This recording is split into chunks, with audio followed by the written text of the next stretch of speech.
ద్వితీయోపదేశకాండం 11వ అధ్యాయం. కాబట్టి నీవు నీ దేవుడైన యెహోవాను ప్రేమించి ఆయన విధించిన వాటిని అనుసరించి ఆయన కట్టడలను విధులను ఆజ్ఞలను ఎల్లప్పుడూ గైకొనవలెను.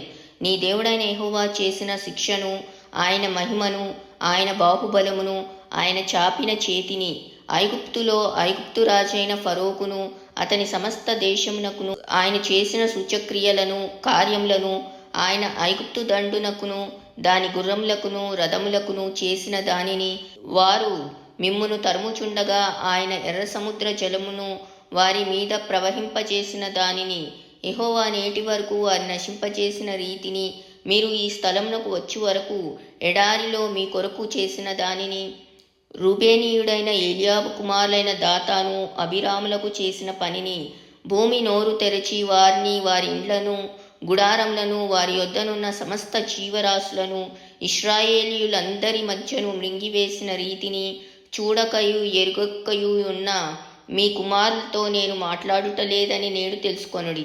యెహోవా చేసిన ఆ గొప్ప కార్యమంతయు మీ కన్నులే చూచినవి గదా. మీరు బలము కలిగి స్వాధీనపరచుకొనుటకై నది దాటి వెళ్ళుచున్న ఆ దేశమందు ప్రవేశించి దాని స్వాధీనపరచుకొన్నట్లును, యెహోవా వారికిని వారి సంతానమునకును దయచేసేదనని మీ పితరులతో ప్రమాణము చేసిన దేశమున, అనగా పాలు తేనెలు ప్రవహించు దేశమున మీరు దీర్ఘాయుష్మంతులగునట్లును, నేను ఈ దినమున మీకు ఆజ్ఞాపించు ఆజ్ఞలన్నింటినీ మీరు గైకొనవలెను. మీరు స్వాధీనపరచుకొనబోవు దేశము మీరు బయలుదేరి వచ్చిన ఐగుప్తు దేశం వంటిది కాదు. అక్కడ నీవు విత్తనములు విత్తి కూర తోటకు నీరు కట్టినట్లు నీ కాళ్ళతో నీ చేలకు నీరు కట్టితివి. మీరు నది దాటి స్వాధీనపరచుకొనుటకు వెళ్ళుచున్న దేశము కొండలు లోయలు గల దేశము. అది ఆకాశ వర్ష జలము త్రాగును.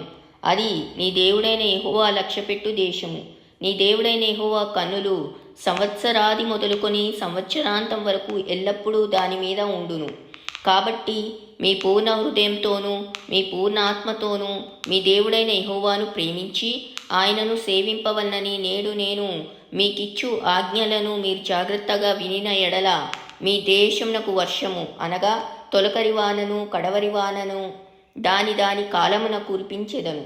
అందువలన నీవు నీ ధాన్యమును నీ ద్రాక్షారసమును నీ నూనెను కూర్చుకొందువు. మరియు నీవు తిని తృప్తి పొందునట్లు నీ పశువుల కొరకు నీ చేలయందు గడ్డి మొలిపించెదను. మీ హృదయము మాయలలో చిక్కి త్రోవ విడిచి ఇతర దేవతలను పూజించి వాటికి నమస్కరింపకుండా మీరు జాగ్రత్తపడుడి. లేని ఎడల యెహోవా మీ మీద కోపపడి ఆకాశమును మూసివేయును. అప్పుడు వాన కురియదు, భూమి పండదు. యెహోవా మీకిచ్చుచున్న ఆ మంచి దేశంన ఉండకుండా మీరు శీఘ్రంగా నశించెదరు. కాబట్టి మీరు ఈ నా మాటలను మీ హృదయములలోనూ మీ మనస్సులోనూ ఉంచుకొని వాటిని మీ చేతుల మీద సూచనలుగా కట్టుకొనవలెను. అవి మీ కన్నుల నడుమ బాసికములుగా ఉండవలెను. నీవు నీ ఇంట కూర్చుండినప్పుడు, త్రోవను నడిచినప్పుడు, పండుకొన్నప్పుడు, లేచినప్పుడు వాటిని గూర్చి మాట్లాడుచు వాటిని మీ పిల్లలకు నేర్పి నీ ఇంటి ద్వారబంధముల మీదను నీ గౌన్ల మీదను వాటిని రాయవలెను. అలాగు చేసిన ఎడల యెహోవా మీ పితరులకిచ్చేదనని ప్రమాణం చేసిన దేశంన మీ దినములను మీ సంతతి వారి దినములను భూమికి పైగా ఆకాశం నిల్చున్నంత కాలము విస్తరించును. మీరు మీ దేవుడైన యెహోవాను ప్రేమించి ఆయన మార్గములన్నింటిలోనూ నడుచుచు ఆయనను హత్తుకొని మీరు చేయవలనని నేను మీకు ఆజ్ఞాపించు ఈ ఆజ్ఞలన్నింటినీ అనుసరించి జాగ్రత్తగా నడుచుకొనవలెను. అప్పుడు యెహోవా మీ ఎదుట నుండి ఈ సమస్త జనములను వెళ్ళగొట్టును. మీరు మీకంటే బలిష్ఠులైన గొప్ప జనముల దేశమును స్వాధీనపరచుకొందురు. మీరు అడుగుపెట్టు ప్రతి స్థలము మీది అగును. అరణ్యము మొదలుకొని లెబానోను వరకును, యూప్రటీసు నది మొదలుకొని పడమటి సముద్రం వరకును మీ సరిహద్దు వ్యాపించును. ఏ మనుష్యుడును మీ ఎదుట నిలువడు. తాను మీతో చెప్పినట్లు మీ దేవుడైన యెహోవా మీరు అడుగుపెట్టు దేశమంతటి మీద మీ బెదురు మీ భయము పుట్టించును. చూడుడి, నేడు నేను మీ ఎదుట దీవెనను శాపమును పెట్టుచున్నాను.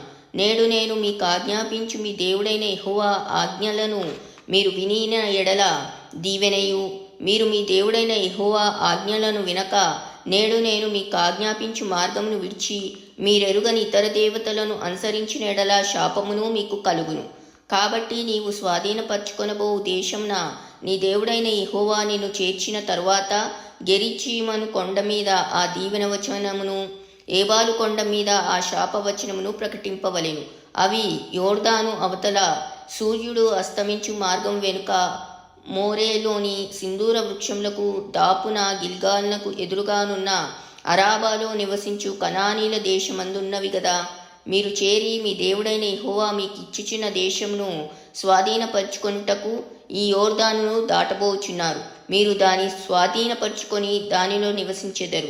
అప్పుడు నేడు నేను మీకు నియమించుచున్న కట్టడలన్నింటినీ విధులన్నింటినీ మీరు అనుసరించి గైకొనవలెను.